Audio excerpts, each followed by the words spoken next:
I just want to say my topic is survival. No big deal. And everyone seems like they're in a really good mood, and that was really exciting. I just want everyone to know I might bring it down a little bit. But so is everyone okay with that? You're going to go along for the ride with me? Thank you. I appreciate that. Also, about my blog, don't go there. I'm just kidding. I'll update it, I swear. So, my name again is Kristy Martino. I am your friendly neighborhood buzzkill. As I mentioned, this is a pretty big theme, a pretty heavy topic. I'm going to try not to bum everybody out, but I'm going to take you through some things in my life and my career and talk a little bit about, what's happening in this country. So totally light session for this morning. And in case you don't know me, I feel like I have a lot of friends in the audience, and I appreciate you all coming, and I appreciate all the new folks. And thank you to all the Creative Mornings folks. You guys are so warm and so nice, it really puts me off. I don't know what to do with that. So thank you. But for those of you who don't know me, I think it would be really helpful if I shared with you a list of things that I have been called by other people. And this comes up a lot: combative, severe, angry, bleeding heart liberal, which, okay, I feel for people, I'm sorry. Crazy, badass. So many of my friends were posting about this talk and said, oh, she's such a badass. And I was like, that's cool, thank you. But I really think that means, like, I'm angry, but maybe sometimes I do it in a leather jacket, and that's cool. But thank you. I'll take it as a compliment. So, this, I think for the most part, and if you're a woman in the audience, you have definitely been called many of these, probably in a job by your boss, who's a man. F that. So, I want to give you a sense of, like, some of this is accurate and where this is coming from.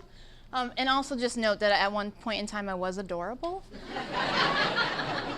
So, this is my father, Angelo, in the middle, my brother Andy on the right, and my brother Tony on the left, and my mother's taking the photograph. I grew up in a working class city in Binghamton, New York. Anybody know Binghamton, New York? What? I'm sorry. So, I grew up in Binghamton. I grew up in a very traditional Roman Catholic, Italian. My father was a Marine, Vietnam vet, and culturally, all of those things really made an impact on me. The kind of household that I grew up in, I would just say love was very elusive. At dinner, my mother and I were always expected to clear the dishes, do the cleaning, do the cooking, while my father and my brothers went and watched TV. My father was a police officer for 32 years, and I'll talk a little bit more about that. And for those of you who've seen me speak before, I talk about my dad a lot, because I'm still working through what our relationship is. But again, I think love is elusive that's the way that I can put it, that's most succinct. But I did have a pen pal when I was growing up. His name was Jesus Christ. I wrote almost every day to God. I told you I was Roman Catholic. So most of my letters were apologies. So in thinking about this topic and thinking about, how, where do I fit into this, I was looking through some of my old things that I found. And this is something that I wrote that seemed to be pretty prophetic. I wrote this when I was 8 years old. It says, someday I'll be married. True. Someday I'll be an artist. Someday I'll be a artist. Someday I'll be unwriter. Someday I'll be dead. But I'm bored being a little tiny, tiny kid. And that is so true. I mean, when I was, as far back as I can remember, I would just be like, man, I can't wait until I'm 40. Really, honestly. And I think what that meant to me was, like, I felt so trapped, and I was very independent. I really wanted my freedom. I wanted to be me. That was really important, and that was something that's like, I still have that today. I'm still excited to be 40, getting close. So another thing that I started thinking about was, who gets to be a survivor? Because I think there's many rewards when you are called a survivor. So when you think of the word survivor, what comes to your head? Like, who's a survivor? And you can shout out. I'd be curious to hear what people think. Cancer. Victims of abuse. Victims of abuse. Anybody else? Widows. Widows, soldiers. Totally. And I'm sorry? People who have been through war. Yes. So any of those speakers would have been great for today. But you're stuck with me. So I think there is a certain element of reward to being called a survivor. I mean, maybe you get a documentary about yourself, or you're on the cover of a magazine. But I also want to impart on you that there are great risks at calling yourself or being called a survivor, particularly for victims of domestic violence. Often that's very difficult for people to come forward and share their story about that. And they're survivors, but there's a set of consequences when you name that and you say that out loud. So I have never, this will be the first time in a public setting where and I don't know that I'm gonna call myself a survivor, but maybe there's some evidence that I have survived some things. But more important than the moniker survivor, I think it's interesting to go through how I survived and why I survived and why I'm here today. So when I was 17, this is me, I got a little bit of freedom. I left home when I was 17. This is me in my first restaurant job, handling it really well. I vividly remember that moment. I left home when I was 17. I moved into, my boyfriend at the time was going to RIT in Rochester, New York. So I moved with him. I didn't get a chance to go to college. I didn't have a plan. I just know that I really wanted to leave my house. So I did. And it was really exciting. And the first month, I came home. I had made some friends at this restaurant job. I came home and I said to my boyfriend at the time, I said, hey, I just made friends with this girl named Natalie. We're gonna go out to the movies. And he said, you're not going out to the movies. I don't wanna see that movie, so you're not going out. So instead of getting some freedom, I actually walked into a trap that lasted about 9 years. But what I think of there is, Genevieve mentioned that I do a lot of work around poverty and advocacy. And in that world, the rhetoric that you hear is that, well, people are making poor choices, right? Like we hear that all the time, over and over and over again. I was 17. It was clearly a poor choice to walk into that situation, but I was 17. And I've made many poor choices, and I continue to make many poor choices. But 17 is such a formational moment. You start discovering things about yourself, and my survival mode started being created. And this is, I had to visualize this because I was like, how am I alive? So again, I'm a very angry person. Maybe I mean, I'm smiling now. I'm happy to be here. I love you all. But guaranteed, I'm gonna get pissed off several times today. I came from a working class background. I was born with a huge chip on my shoulder, absolutely. I saw things that other people had and I didn't have. And then the same way that I'm a little nervous to call myself a survivor, I get really nervous around words like abuse and trauma. So I just piled it under bullshit because a lot of bullshit happened. And depression, my family has a history of mental health issues. I just found out my grandma Winnie used to throw herself on the railroad tracks every other week, which is intense, but we can laugh, it's fine. She's, but it's something that I've had since I was born. I remember that feeling of depression very early on. It's something that I deal with and manage today. But on the other side of that, the good things, I've I was born asking questions. I constantly ask questions. I'm a very creative person, and I love Creative Mornings tagline, like everyone is creative. That's true. That's true. And I certainly am one of those people. And then, you know, I've just always had this sense of like I want to fight so desperately for the underdog, even though I'm a Yankees fan. And I have stamina. Do we remember that word stamina from anything? For sure I have stamina. I mean, you know, even when I get angry, I could be angry for the rest of my life at one person, so don't piss me off. But this, you know, all of these things combined really came down to storytelling. That's the way that I cope. You know, if there's something difficult that happens, I have to talk about it. I'm an oversharer. I'm here talking to you about all of this. That's my coping mechanism, and storytelling is a huge part of that. So that's the title of this talk is The Swords of Storytelling and Survival, and I'll get into a little bit more about that. The stories I was told, you know, I learned storytelling from my father, and my father is an amazing storyteller. And he's a very complicated, complex, interesting person, has lived a very diverse and exciting life. He has this one story that I remember, and I won't retell it because he's better at it, but the gist of it is he stole a horse in the middle of the night, and he almost broke his back because he was riding it bareback. And I said, Dad, well, what did you do when you fell off the horse? He said, well, I punched the horse in the face. So not the whole story, but you get the gist of what I'm saying.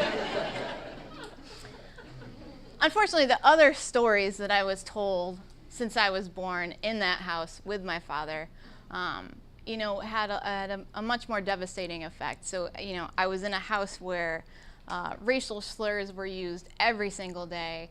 I was told that, you know, I come from an Italian immigrant family, but we were the good immigrants because we learned how to speak English. That kind of stuff, like, just permeated through my entire life and continues to permeate my life. And, you know, those things I'm trying to reckon with that and trying to understand how a person that, on one hand, is so interesting and so curious about the world can see the world in such a way that is just wrong and has severe consequences. So wrestling with that a little bit. So my creative expression is storytelling, and when I was finally able to go to college, I went to photography school at FIT in New York City. And storytelling was done through photography. So I was looking back through some of my work. I have never shown my school photography, because as you can see, art school kids are not known for their subtlety at all. So I found this image, and like it's clear that I'm screaming, like I'm trapped, I want to escape. Like there's huge themes that are just right hitting the nail on the head. And it's interesting to see like contact sheets. So I went back to see the contact sheet of that shot, and there's just like, you can't really see it, but like I'm laying on the ground dead. There's like a sad rainy night. Like it's too much, Kristy. But also just to give you a sense of who I am, like I'm taking this very serious, like, you know, thinking about death, thinking about being trapped, and I'm wearing a freaking Ren and Stimpy shirt, so. Another thing that I found, I love this assignment. This was an assignment for class where they said, we want you to take a self-portrait, but we want you to take a portrait in a sense where, you know, you're expressing how you want the world to see you. And I had just seen the movie The Night of the Hunter. Has anyone seen that? It's a really great, Robert Mitchum is in it. It's a black and white movie. It's about a con man preacher. Amazing. So I have love and hate on my fingers. I'm like, that is actually my pool cue, just so you know. But you know, I'm trying to express here, I want to be powerful. because I think at this time in my life I was feeling so incredibly powerless. I wanted to be seen as powerful and mysterious and interesting and unique, as every 19-year-old does. But if we close up, that's like, I mean, that is all the self-expression right there. And all the gender fluidity before I knew what that was. So, you know, but this was really how I was expressing myself, and it's how I was surviving. I was screaming through my creative work. I couldn't tell anybody what was going on. I couldn't go home. I didn't know what to do, but I was screaming through my work. In the midst of all this, I was very much a small-time revolutionary. Any little thing that I felt was unjust, I would be a real pain in the ass. And you know, that happened at home when I was growing up. I was constantly revolting against my father. I knew the stories that he was telling me and the things that he was saying. I knew they were wrong, but I didn't really quite know how to deal with that. So mostly I just wore t-shirts like this. And when I was a kid, I had this shirt that said "Women Rule," and I would just wear it to the dinner table as a very subtle remark. So, you know, again, like that fight for the underdog was always with me. It was really always really important. And then I found the love of my life, finally, Dylan. I found this amazing picture of us.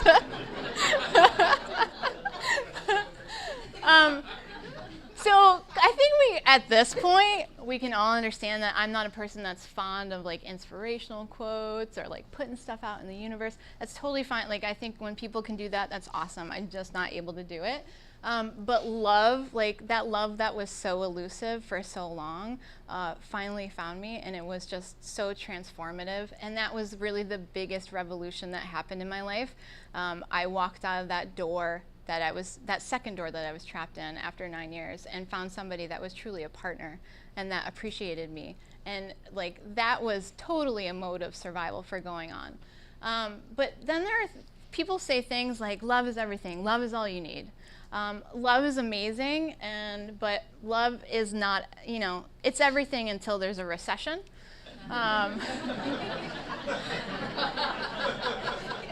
So Dylan and I had, you know, we had always sort of like lived paycheck to paycheck our whole life. Like I'm just used to that.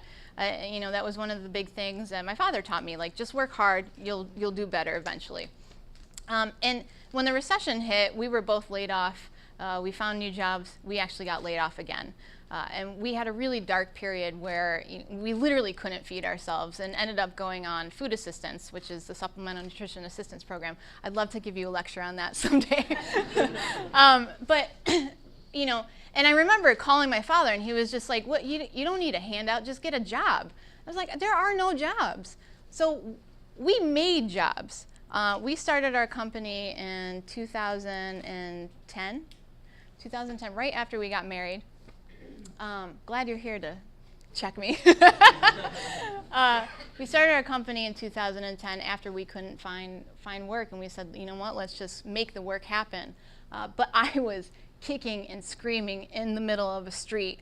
Dylan was saying, "You can do this, we can do this," and I was like, there's no way.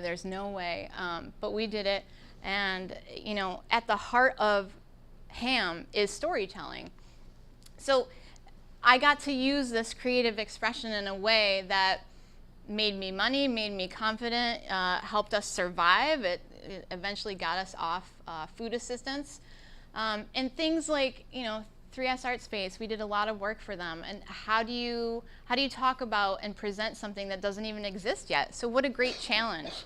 And what a tremendous, you know, the power of storytelling is just so cool when you see an actual physical building and you see people walking in and doing exciting things, and you feel like, oh, I was a part of that. You know, I rewrote the mission and vision. You know, it was just something that was so empowering to me. And we've had amazing clients and have done incredible work for people that I feel really good about. New Hampshire Women's Foundation, Mary Jo. And you know, this was really satisfying, but a big part of me was just sort of nagging and wanting a little bit more. And what I kept thinking about was, yeah, we're doing good work for good people, but what about America? What is this big picture that I just can't stop thinking about? Keep hearing my dad's voice in my head. And this, look at this picture. This is perfect for what is happening right now, what has happened since the founding of this country. It's all about inequality and how we treat people that aren't white, to be frank. So I really had the sense of I need to fight for something more. So I started working with an organization called Results in 2013. We're an anti-poverty advocacy organization, and my job is I'm supporting volunteers across the country to get engaged in politics, to speak to their members of Congress, to have influence over them, to try to do the right thing for all Americans, not just for some. And I want to introduce you to my friend Asia. Asia is part of a program that I manage called Experts on Poverty. And the reason why we call them Experts on Poverty is because they have firsthand knowledge and experience of dealing with poverty. And if you think about it, most often when we are putting out budgets that make cuts to programs like SNAP and programs that help lift people out of poverty, people like Asia are never consulted. So it's really important for them to have a seat at the table. And what I've also experienced through working with our experts and working with volunteers who have also experienced poverty, this quote that she gave me: without SNAP, I'd be on the cusp of homelessness. With SNAP, I'm on the cusp of law school. Asia just got accepted to Howard University. Yes. Asia is a survivor. Asia is a hero. Asia deserves the rewards that many people who are called survivors receive. And Asia, by the way, is a domestic violence survivor. So it's just incredible to hear what she's done. And it also gave me perspective. Yes, we had a dark time. We were on SNAP. But my poverty is so much different than Asia's, and my poverty is so much different. As a white woman, the advantages that I have and the privilege that I have is so much different than other people that are struggling through this and are just excluded from society. So, another thing I have a problem with, let me tell you what's on my mind. There is this sort of cult around storytelling now, right? And it's CreativeMornings, TED, all of these, the speaking circuit, which I love watching and I totally consume. But a lot of those talks have this idea of, just be positive. We need a lot more positive energy in the world. And I can agree with that to a certain extent, but, don't tell Asia when she's on the street with her 2 beautiful children to just be more positive. That's unjust. So I want to urge everybody in this room to think beyond just smiling and thinking positive. I think you got to do a little bit more work than that. So we're evolving. I'm growing up. I'm almost 40. But I'm still mad. But what I discovered is the things that are really urging me on now. Yeah, I just said optimism is bullshit, but it's because I expect more. If I'm upset with someone, if I call someone out, or if I call a policy out, or if I call a system of oppression out, it's because I expect more. I truly believe that we can do better. When I mess up, I truly believe I can do better, and I'm going to hold myself accountable to that. And that, I think, is actual optimism. It's not just this let's pat myself on the back for smiling and getting through the day. Let's do the work and actually make change happen. Because I think you combine these things, it's okay to be mad, but do something about it, and that's how you can change things. And this is my optimal survival mode right now. This is how I'm getting through it. So, I got Ted Cruz. So back to the risks of storytelling and survival. So I I had a breakfast meeting. Y'all are in New Hampshire. You should take this opportunity next election season. You can get some face-to-face time with all these candidates if you want.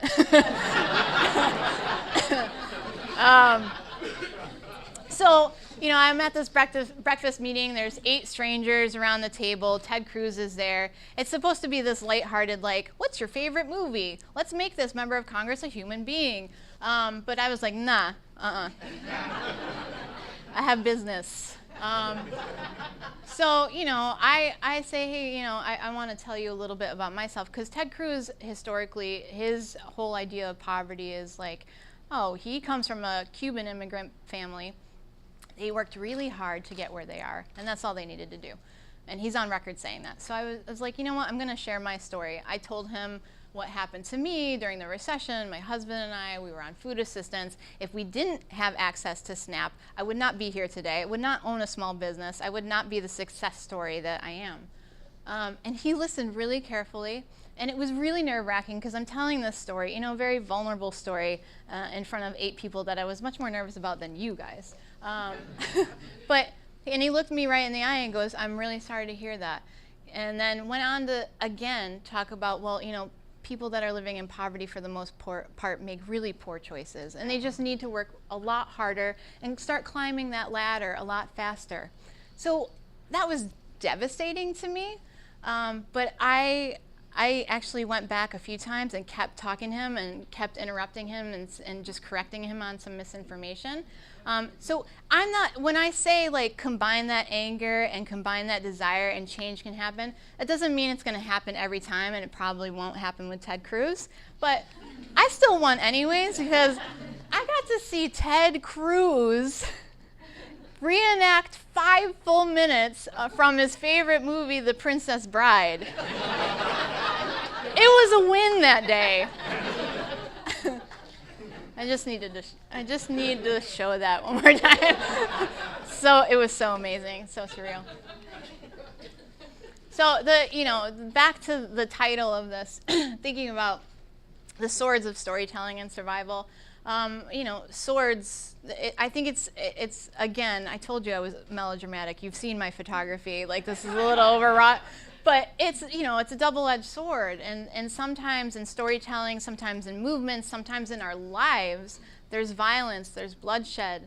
But sometimes that, taking up arms can really, oh, that's not the right way to say that right now. Sorry, I'm not for guns. But, like arming yourself and protecting yourself is really powerful and really important. But it's complicated. And stories can get people killed. Like, I'm talking real risk here. And the camp, what I'm working on, trying to fight poverty and inequality and racism in this country, I'm not naive. This is not new. And this is not an accident that we are where we are today. And people have gotten killed for standing up and speaking out. The stories that my father has told as a police officer about people in our community, people of color in my community that I grew up on, those stories get people killed. That's why so many young black men and women are being shot by the police, because of stories like that. So there's consequences. And Dr. Martin Luther King was assassinated. And we so quickly forget his stance on Vietnam, his call for reparations, his championing of the poor. We forget that part. So I just want to remind people of the risks of this. This is a story that just came out. Emmett Till. Everyone know who Emmett Till is? A 14-year-old boy who was from Chicago visiting relatives in Mississippi. A white woman said that he was being crude to her and was talking to her. And her husband and brother-in-law brutally beat, mutilated, and killed a 14-year-old boy. In 2017, she says, oh, actually, that story that I told wasn't true. So devastating consequences. So there's a lot of responsibility and just awareness to the stories that we tell and spread. On the other side of that, stories can literally save lives. This is another one of our experts on poverty, my friend Kaylee. And here she is with her partner and her son Bash, and here she is on Capitol Hill advocating. And she was talking to members of Congress about a tax credit called the EITC. And I, before joining Results, I had no idea. Taxes just hurt me personally because I was like, oh, taxes sound terrible. It's not a sexy issue. It's really hard to talk about. But there's this tax credit that is really a powerful anti-poverty tool. And back in 2015, there was, these key provisions to this tax credit were set to expire. What the risk was is if Congress wouldn't make them permanent, 16 million Americans were going to fall into or deeper into poverty. Those are lives. 16 million Americans were not going to be able to feed themselves, and who knows what happens. And she was brave enough to tell her story about how getting this tax credit got her an education, and she could show that to her son, and she could get out of poverty. So that story and her telling that to lawmakers, literally, it was part of saving 16 million lives in America. So it's really powerful what stories can do, but you need to have some responsibility around that. And I just want to show this because this is the full group of our experts on poverty. They're doing a media training. They're all writing their stories in the form of a letter to the editor or an op-ed. Talk about, every single one of these people is a survivor and a hero and all of those fancy words that we give to people that we respect. But I just want you to understand that they're not here today and they're not going to get the applause that I'm going to get at the end, hopefully. Don't mean to assume. They're not going to get the applause, and they're doing the work. So just recognize that when we think about survivors, there are so many unseen survivors that deserve our respect and our admiration and our applause. And I can't express to you how much I have been affected and just inspired by this small group of people that are just amazing. So getting back to my dad, I think this sort of struck me recently. My dad, for me, was the sword in many ways. It's both a blessing and a curse that I can stand up here and say, yeah, I didn't grow up in a house where we used words like, we didn't see color. We treated everyone equal. That wasn't my upbringing. That wasn't what I was told. But the outcome of that is me being, engaged in this fight for justice, engaged in this fight for equality. And I think if I didn't have that upbringing, I wouldn't have the stamina that I do now. And I wouldn't have the drive and the energy to fight that injustice. And, I still go home and he says these terrible things that really hurt me. And it's a difficult thing to contend with, and our relationship is very rocky. But I'm doing research for a story that I'm writing, and I found this article about him. The cop stories that he tells me are the ones that he knows are gonna piss me off. He just does it to piss me off. He never tells a story like this, and this is a fire that happened when I wasn't even born yet. I think he was maybe 5 years on the job. And there was a fire at a house, and he's the first one on the scene. He sees a woman with a baby, and she's screaming, "My other baby's in the house." So he goes into the burning building, and he's down on his hands and knees, and he can't find the baby, and the baby passed away. And my dad got treated in the hospital. So I'm just thinking, how do you survive a moment like that? How does that affect you in your career and your life? And it doesn't excuse his behavior, and it doesn't excuse the things that he's done, but it gives me a starting point to say, okay, what's going on with his life? What's going on with his experience? And it just gives me pause and gives me another opportunity to go back and have the conversation that I need to have with him, which is about you need to not say these things. You need to see, where your place is in this whole structure of oppression. But it helped me because there are so many times when I just want to walk away and give up on that. But it's my job to talk to him and keep talking to him. So it was really just enlightening, and I wasn't expecting to find that. But I just, now when I get really angry and upset, I can think about him being in the hospital and thinking about how he couldn't save that baby. So, you know, I think this was really enlightening for me to understand how and why I do the things I do, why I'm so angry all the time. And I think for the most part, it's reasonable. And for me personally, it really drives me forward and it pushes me on and it keeps me doing things that I need to do. And it keeps me fighting for the underdog. In this moment right now in this country, y'all, it's been a hell of a last couple weeks, especially for poor people. Like, it is just not good. You know, I feel like we are constantly just having the boot put on our neck. And the volunteers and the experts on poverty are just like, what is going on? But this is a moment in time where, you know, I'm not going to guarantee that change will happen before I die, but it's worth fighting and it's worth taking up the sword of storytelling if you do it in a responsible manner. We really can have a big effect on what happens in our country, what happens with our friends and neighbors.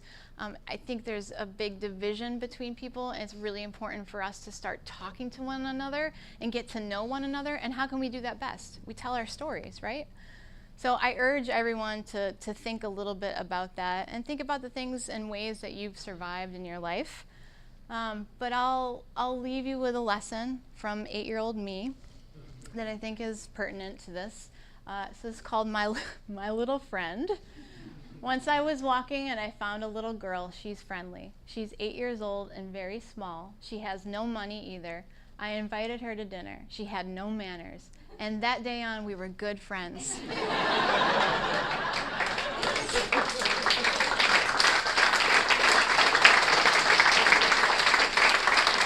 So,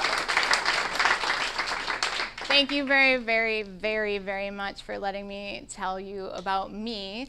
But as this lesson says, like, I'd love to be your friend. Just know that I'm probably going to get pissed at you every once in a while. Thank you.